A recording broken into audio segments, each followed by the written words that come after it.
இன்றைய வாக்குத்தத்தம், ஏற்ற காலத்திலே தேவன் உங்களை உயர்த்தும்படிக்கு அவருடைய பலத்த கைக்குள் அடங்கியிருங்கள். 1 பேதுரு 5ஆம் அதிகாரம் 6ஆம் வசனம். மேலும் தமது மூலமாய் தேவனிடத்தில் சேருகிறவர்களுக்காக வேண்டுதல் செய்யும்படிக்கு அவர் எப்பொழுதும் உயிரோடிருக்கிறவராகியால் அவர்களை முற்றுமுடிய இரட்சிக்க வல்லவராயுமிருக்கிறார். எபிரேயர் 7 அதிகாரம் 25 வசனம். என் தேவனே, உம்மை நம்பியிருக்கிறேன், நான் வெட்கப்பட்டுப் போகாதபடி செய்யும், என் சத்துருக்கள் என்னை மேற்கொண்டு மகிழவிடாதேயும். சங்கீதம் 25 அதிகாரம் 2 வசனம். உன் வாழ்க்கை அவ்வளவுதான் என்று சொல்கிறார்களா? நீ அதைக் கேட்டு பயப்படாதே. உன் கரத்தைப் பிடித்து உன்னுடனே இருக்கிற தேவன் சொல்லுகிறேன், நான் உனக்குத் துணை நிற்கிறேன்.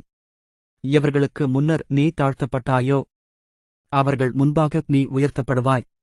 நான் உன்னை உயர்த்துவேன். ஒவ்வொரு நாளும் என் சமூகத்தில் காத்திருந்து ஜெபிக்க வேண்டும். அப்பொழுது மட்டுமே நீ என்னால் ஆசீர்வதிக்கப்படுவாய்.